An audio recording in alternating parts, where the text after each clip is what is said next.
right, so different view. I have the cylinder on a wood board and on a banding wheel so that it's easier for me to turn and show you what I'm doing, but also so I can be selfish and I can see what the heck I'm doing. So the cylinder is nowhere near perfect. You can see again there's that gap from before. I actually still have the score marks on it too, from blending everything together, and that's fine because it's not going to stay this way, and there's going to be lots of adjustments that I'm doing. Okay, so this is going to be the front of the face, and the benefit for me of working hollow is I've eliminated the step of needing to cut it in half and remove the clay later. But additionally, I can get my hand on the inside as well as the outside. And so it's really just a matter of push and pull. The first thing that I need to do is sketch my layout of the face. I like to use a nice straight tool to just press in and make the lines. The first line and actually this tool is not exactly straight, it has a little bit of a warp in it, but it'll work just fine. So I'm going to first make the line of symmetry for the face.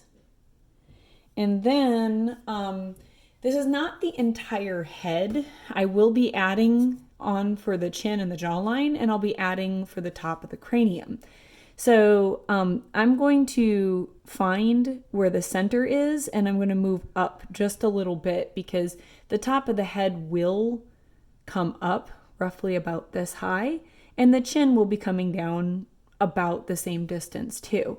So I will find my center for the eyes, and I'm just going to rock the tool back and forth, and I can, if it's not dark enough, whoops, that's at a bit at an angle, but I can erase it very easily because it's clay, and I can make my mark. So the next line that I'm going to have is from the eye line down to the bottom of the chin, which does not currently exist, but we can just work in this halfway area. So from here to here, halfway, this is the bottom of the nose. And then this area here, I'm going to divide into thirds. This is actually the indent below the bottom lip. So the bulge of the chin will be starting right here. So I can take and I can add a half here. So I've done half of the whole head, half from the eye to the bottom, and then from the bottom of the nose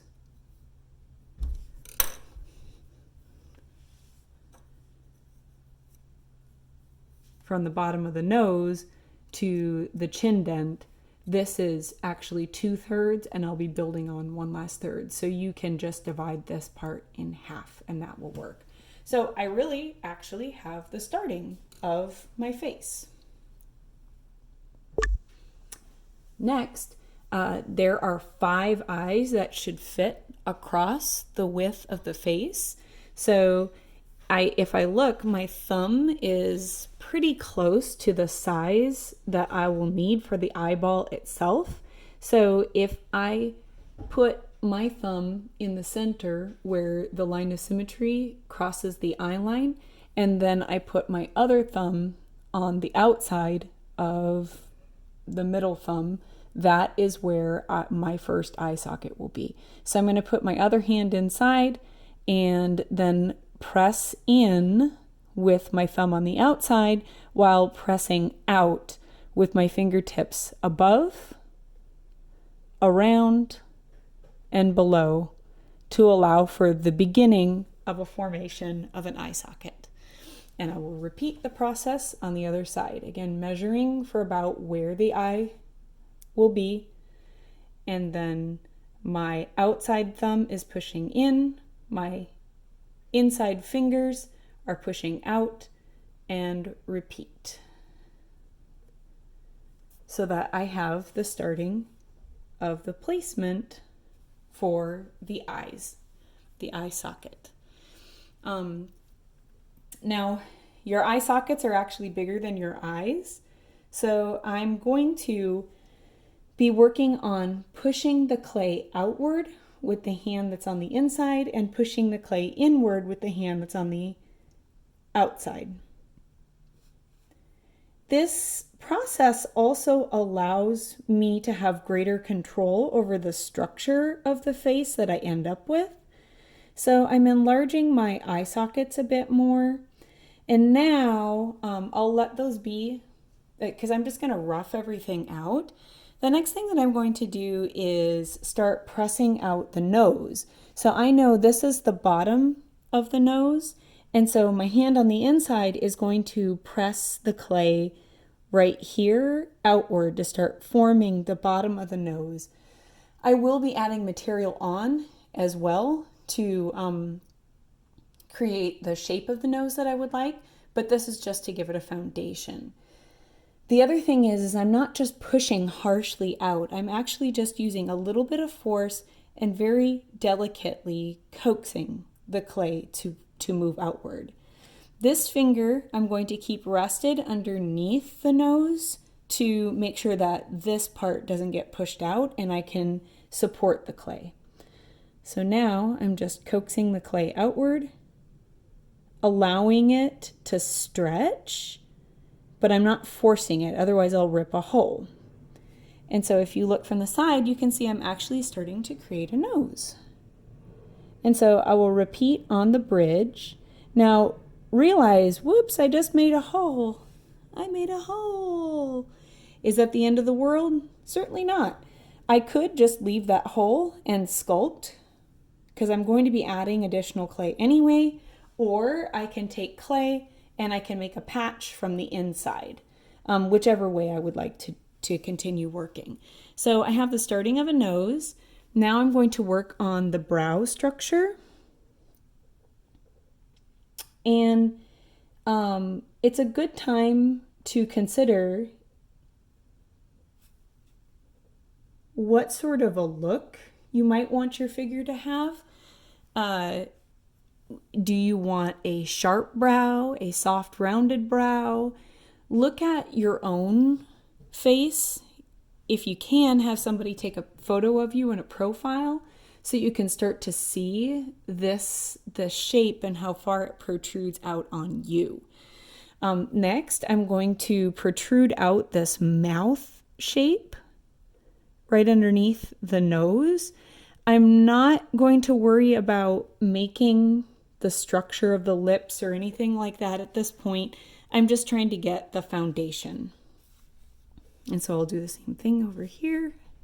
I have my finger on the outside, making sure that this little part, which is the indent below the lowest lip, the lower lip before your chin bulges out, I'm just making sure that this stays pushed in and does not start bulging outward.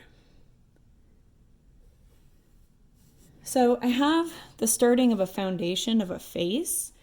Other areas that I should consider is the cheekbones.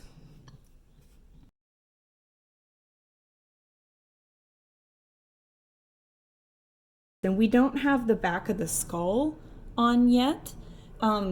This part will actually get pushed outward a ways to give the curvature that we're looking for. We're looking for at the bottom of the nose. Again, it's helpful to have a nice straight tool when you do this. I guess I could use this stainless knife here. So I go from the bottom of the nose and all the way back. That's another use for the banding wheel, by the way. And this is where the occipital portion of the skull is going to bulge outward. Then this portion down here will be pushing in later. But it's important for me to just very gently and delicately push the clay outward.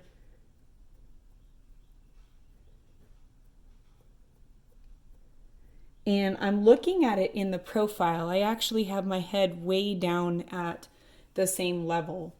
but then I need to look at it from all sides because it looks really flat over here. If you view the back of a skull from directly on, it's actually very spherical from the behind portion of the occipital to the top of the cranium. And so I need to round this. And again, I'm just being very delicate, allowing the clay to flex and relax. And then I'm going to do the same thing on the other side. And I'm actually getting a little bit of a split on my seam here, but that's fine because the clay is thick enough. I can stitch it back together again. And a lot of times I don't take a lot of effort to assure that it's not going to keep splitting because I'd rather take care of it in this state than later on when it's actually a sculpture. So I'm just going to press it outward, and we'll be closing the top of the skull later. So I'm trying to think of how this could be like the starting of a sphere. But we're just getting and establishing the basic structure for the head to where we will be adding the facial features later. So again, the bottom of the nose here, taking a straight tool,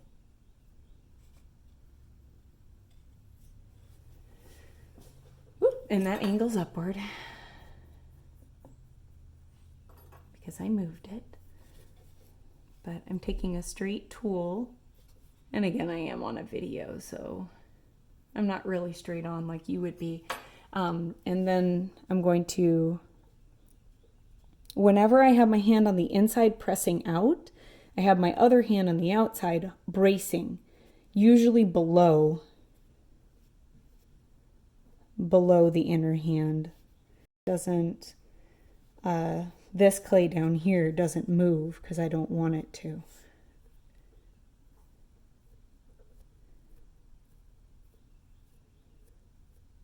You can start to see the shape of a skull. So from behind, again, the skull actually, it will be a sphere from behind. And then from the top, it's actually shaped like an egg, where the most narrow portion of it is towards the front and the wider portion of the egg is towards the back. And I can show you what I mean, like this.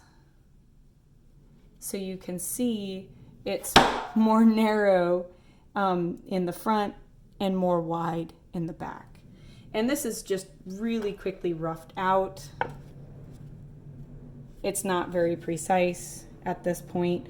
Now, when I picked it up like that, I changed the shape. Like you can see that this is too wide here, but it's wonderful because I can get my hand inside and I can manipulate the shape. And so now's a great time. You can see the cheekbone will trail along underneath the eye socket.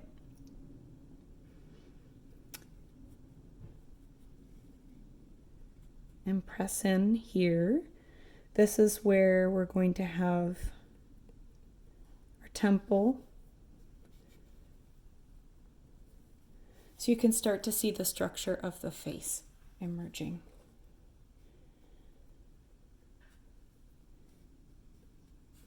And then I can actually decide how I want my jaw to be shaped as well, because you're going to see that from the front. So again, cheekbone is underneath the eye socket, roughly halfway on the eye socket is the highest point of the cheekbone, and then I'm going to trail it along and it moves upward. And I'm going to use this finger on the outside to press inward to compensate. And I encourage you to consider looking at images of skulls so you can see what goes out and what what comes forward, what comes back. And that should help you to start getting a structure for your face. Now, I can see my clay is kind of sagging a little bit too, because I do have mine a little bit more thin than I would normally like. So I'm just kind of perking up my nose bridge there. And so I can put newspaper or fabric or something like that all bundled up on the inside of my form.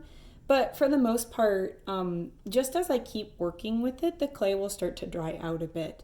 And that will allow me to have the clay support itself a bit more. So at this point, that is about as far as I need to get for the basic structure of the face. Again, if you do happen to make a hole in the clay, you can get a little dab of clay to make a patch. So I've got a little bit of clay here, and I'm going to go from the inside, and I will put the clay on the inside. So then I'm going to use my fingers on the outside to brace as I blend the clay in on the inside. It's not absolutely necessary because this nose is just a structure. It's not the actual sculpture at this point. It's just a foundation. Remember to look at your piece from all sides. So you want to see it from the top looking down. You want to look at it from eye level, like this camera is right now. But I want to look at it from the front, the sides, the back, everywhere, because it might look really nice from one point of view, and then when you view it from the opposite side or something like that, you'll see that it really is not as accurate as you think it is. So this is a good start for the structure of the face. I want this to set up a little bit more before I start looking at how I can add my features.